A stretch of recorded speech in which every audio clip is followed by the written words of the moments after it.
रहे हैं, वो ये कह रहे हैं कि जब ये फैसला लागू किया गया था तो ओवैसी साहब कहते नहीं कहते वो बात की बात है, उनकी पार्टी का नाम ही मुसलमान है तो फिर वो बात तो करेंगे उसी धर्म के लोगों की। लेकिन समाजवादी पार्टी और कांग्रेस पार्टी ने भी पुरजोर तरीके से विरोध किया था, तब मामला कोर्ट में नहीं था। तो क्या ये एक ग्राउंड तैयार करके आपने ही दिया उन लोगों को कि देखिए साहब आप आइए और उस पिच पर खेलिए, आप अच्छी बल्लेबाजी कर पाएंगे? यह आरोप तो कम से कम रमनीश वस्त लगा रहे हैं आप लोगों पर। अनुराग जी, समाजवादी पार्टी इस देश के कानून और संविधान का सम्मान करती है। माननीय सुप्रीम कोर्ट के फैसले का हम लोग स्वागत करते हैं और हमें लगता है कि जब नाम बताने की जब बात आती है तो यही वो भारतीय जनता पार्टी है जो कानून लेकर आई थी नाम ना बताने का। मैं याद दिलाना चाहता हूं, आपको याद होगा इलेक्ट्रॉन बॉन्ड का जो बिल है वो भारतीय जनता पार्टी इसलिए लेकर आई ताकि चंदे की चोरी कर जा सके, भ्रष्टाचार कर सके, इसके लिए कानून लाती है। लेकिन जब प्रोप्राइटर का दुकान पर नाम लिखने का बिल भी तो आपकी सहयोगी कांग्रेस पार्टी लाई थी सर। 2011 में भी उसको बहुत इंडोर्स किया आप लोगों ने, उसको सख्ती से 2011 से लागू करवाना शुरू किया आप लोगों ने। अनुराग जी मुझे कंप्लीट कर लीजिए। ताकि मजहब के आधार पर लोगों को बांटा जा सके। और हमें सुप्रीम कोर्ट न्याय हमेशा हमें देता है। जब चंडीगढ़ में लोकतंत्र की हत्या होती है तब भी हमें न्याय मिला। आज जो ये तुगलकी फरमान आया तब भी आज सुप्रीम कोर्ट ने भुवन जी, आपने बहुत इंपॉर्टेंट बात कही कि आपको न्याय मिलता है कोर्ट से। हमारे न्याय प्रणाली पर कभी कोई सवाल रहा ही नहीं। तो अगर न्याय प्रणाली पर हम लोगों को कोई सवाल नहीं, हमें न्याय मिल भी रहा है, तो फिर क्या असदुद्दीन ओवैसी के इस तरह के भाषणों की जरूरत लगती है क्या आपको? आप बहुत संजीदा प्रवक्ता हैं, बहुत संजीदा राजनेता है, तो मुझे बताइए कि क्या इस तरह की चीजें रिलेवेंसी होनी चाहिए क्या आज के समय में? कोर्ट ने कह तो दिया कि आप नाम मत लगाइए। ओवैसी साहब की ये बातें क्या आपको लगता है कि तर्कसंगत है? अनुराग जी, देश के बहुत वरिष्ठ पत्रकार आप भी हैं और हमारे भारतीय जनता पार्टी के प्रवक्ता साथी भी पहले पत्रकार रहे हैं। ये ओवैसी साहब का बयान है, उसको कैसे रखना है, दानिश कुरैशी साहब है। मैं तो निश्चित तौर पे कानून का विद्यार्थी हूँ और कानून के विद्यार्थी राजनीतिज्ञ आपको लगता है कि सर ये बयान दिया जाना चाहिए? पार्टी के प्रवक्ता होने के कारण जो पार्टी का स्टैंड है वो रखने के लिए मुझे आपने बुलाया, वो मैंने अपनी बात बताई है और हमें पूरा विश्वास है ये जो तुगलकी प्रोफेसर साहब, देखिए आप प्रोफेसर हैं, आपको पता है कि बातों से कैसे खेलना है। मैं कह रहा हूं प्रोफेसर साहब आप ये बताइए, चूंकि आप ठीक है आप संजीदगी से सारे मामले को देख रहे हैं, लेकिन आप एक राजनेता भी तो हैं, आपका कोई ना कोई टेक तो होगा ही। मैं पार्टी लाइन और एक बतौर राजनेता इन दोनों चीजों के बीच में आपसे समझना चाह रहा हूं कि वो असदुद्दीन ओवैसी जो समाजवादी पार्टी के खिलाफ भी बोलते हैं, जो कांग्रेस पार्टी के खिलाफ भी बोलते हैं, आपको लगता है कि असदुद्दीन ओवैसी का ये बयान रिलेवेंट है, ये देना चाहिए क्या? इससे देश का माहौल या देश का मुस्लिम जो है वो उत्तेजक नहीं होगा क्या उनको भड़काने जैसा नहीं है असदुद्दीन ओवैसी का ये बयान? देखिए, हमारी चिंता ये अनुराग जी कभी नहीं रही।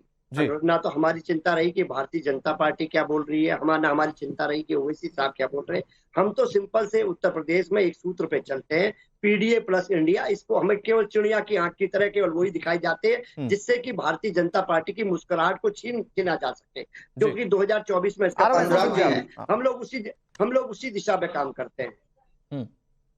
नहीं, लेकिन प्रोफेसर साहब वो असदुद्दीन ओवैसी वाली बात पर भी बोल देते। खैर मैं आऊंगा आपके पास एक बार फिर से। हाफिज नूर अहमद अजहरी साहब, ये असदुद्दीन ओवैसी जो हिटलर शाही वाली बात कह रहे हैं, क्या ये देश में आपको रेलेवेंट लगती है क्या? और अगर लगती भी है, मतलब मान लीजिए कि आपको लगता हो कि योगी आदित्यनाथ अपने फैसलों को थोप रहे हैं, तो उससे ऊपर कानून है, उससे ऊपर हमारी अदालतें, और अदालतों ने बता दिया कि आपको नाम उजागर करने की जरूरत नहीं है, तो इस तरह के बयानों की जरूरत आपको लगती है क्या? आ रहा हूं दानिश भाई, आ रहा हूं। सबसे जरूरी बात ये कि मैंने अभी सभी लोगों को सुना है, एंकर महोदय अनुराग सिंह सहित 4 भाइयों को, और मुझे उम्मीद है मुझे भी सुनेंगे। जो ये आरोप है कि मुसलमानों को भड़काने की कोशिश की जा रही है कांवड़ यात्रा के नाम से, मैं पूरी जिम्मेदारी के साथ कह रहा हूं, मुसलमान कहीं भड़कने वाला नहीं है। एक साजिश के तहत, एक प्लानिंग के तहत कांवड़ यात्रा का सहारा लेकर के, कांवड़ यात्रा का फायदा उठा करके, कांवड़ यात्रा को हाईजैक करके, कांवड़ यात्रा की मार्केटिंग करके हिंदू समाज को मुसलमानों के खिलाफ भड़काने की कोशिश की जा रही है। जिस तरह से अभी भारतीय जनता पार्टी के 2 लोग, एक वो राजनीतिक विश्लेषण है, दूसरे हमारे एसएन सिंह भाई हैं, ये दोनों कितनी शराफत वाली बातें कर रहे थे, जैसे ये लोग कुछ नहीं करते हैं, इनके कारनामे अच्छे हैं, बाकी सब गुनाहगार हैं। तुम चलाते हो। जबकि देखा जाए तो भाजपा आरएसएस इनसे जुड़ी हुई जितनी इनकी ज़ेरी तंजीमें हैं, उनके जो नेता है, उनके जो लोग हैं वो मुखर होके मुसलमानों को और इस्लाम को और इस्लाम के मानने वालों की मुखालफत करते हैं। इन्हें शर्म आनी चाहिए, सत्ता में बैठे हैं, सत्ता का दुरुपयोग कर रहे हैं। अजहरी साहब देखिए, आपने अपनी बात को कहा। मैं अजहरी साहब एक सवाल आपसे पूछ रहा हूं, उसके बाद दूसरे गेस्ट भी इस पर इंटरवीन करेंगे। अजहरी साहब एक छोटा सा सवाल मैं आपसे पूछ रहा हूं, मुझे ये बताइए कि अगर सरकार ने, नहीं अजहरी साहब मुझे ये बताइए ना, अजहरी साहब नहीं, अजहरी साहब सुनिए ना, आप बहुत जिम्मेदार पद पर बैठे हुए हैं। मैं आपसे ये समझना चाह रहा हूं कि अगर सरकार ने ये कहा कि जो कांवड़ यात्री हैं उन तक साफ और स्वच्छ चीजें पहुंचे, और रमनीश जी भी बता रहे थे कि कैसे पहले कुछ वीडियो सामने आए थे जिसमें इस बात की शंका थी कि कुछ लोग कांवड़ को खंडित करने की कोशिश कर सकते हैं। अगर सरकार की मंशा ये थी कि सिर्फ कांवड़ियों तक शुद्ध चीजें, साफ चीजें पहुंचे उनके धर्म के हिसाब से, तो इसमें आपको कैसे लगता है कि मुस्लिमों को भड़का रही है? ये सब झूठ बोलते हैं। देखिए, सीधी बात बता रहा हूं कि मुसलमानों को जलील करने के लिए, मुसलमानों को कमजोर समझकर मुसलमानों पर हर तरह का प्रहार करती है भाजपा। हिंदू नाम बताना प्रहार हो जाता है। अजहरी साहब, मैं यहाँ पर बैठकर जब आपको इंट्रोड्यूस करता हूं कि अजहरी साहब हमारे साथ जुड़ गए, तो क्या ये मैंने आप पर प्रहार कर दिया? ये इसमें और उसमें फर्क है। वो रोजमर्रा की जिंदगी गुजारने वाले सेब, बस मैं इसके बाद एसएन जी आपके पास आलू बेचने वाले लोगों के अगर आप इस तरह से उन्हें टॉर्चर करेंगे और उनकी ये एसएन सिंह साहब, मुझे ये बताइए कि हाफिज नूर अहमद अजहरी साहब जो कह रहे हैं, क्या ये आम मुस्लिम की भी सोच है? क्या असदुद्दीन अवैसी अपनी उस सोच में या अपने उस भड़काऊ कोशिश में कामयाब हो जाते हैं क्या, जब इस तरह की सोच पनपने लग जाती है कि साहब सरकार जो है वो हमारे खिलाफ इस तरह से काम कर रही है, वो हमें नौकरियों से भी निकलवा रही है? ये सरकार के खिलाफ क्या नैरेटिव बनाने की कोशिश जो की जा रही है, उसमें क्या कुछ लोग कामयाब हैं क्या?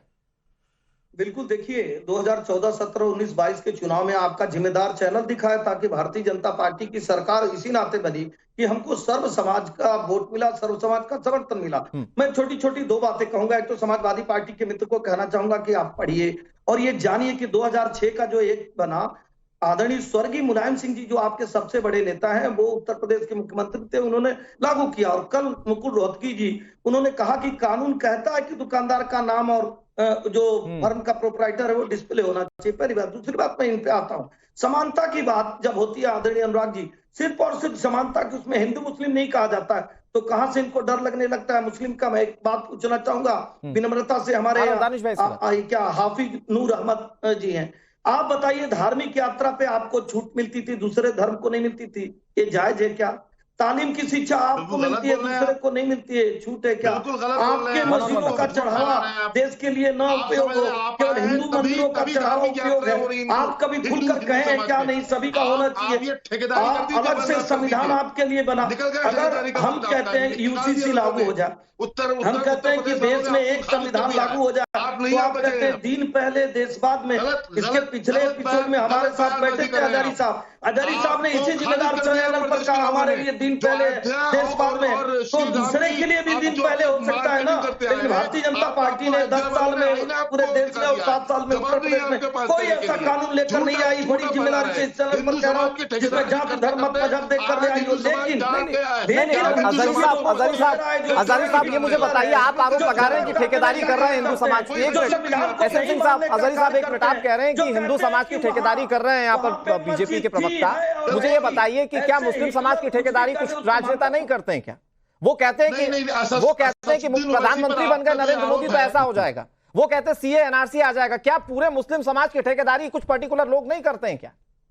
ये ठेकेदारी का आरोप सिर्फ एक व्यक्ति पर या एक विशेष पार्टी पर आप कैसे लगा सकते हैं? लेकर के आज तक, अनुराग भाई सुन लें, अनुराग भाई 1947 से लेकर के आज तक मुसलमानों ने किसी मुसलमान को अपना लीडर नहीं माना। कभी मैंने आपके ही चैनल पर कहा है, ममता को, समता को, मुलायम सिंह यादव को, नेहरू को और इंदिरा को और सोनिया को और राहुल को माना जाता। सेकुलरिज्म पर यकीन रखने वाले बहुत इंपॉर्टेंट बात कर रहे हैं। For more of such videos, do like, share and subscribe to ET Now Swadesh.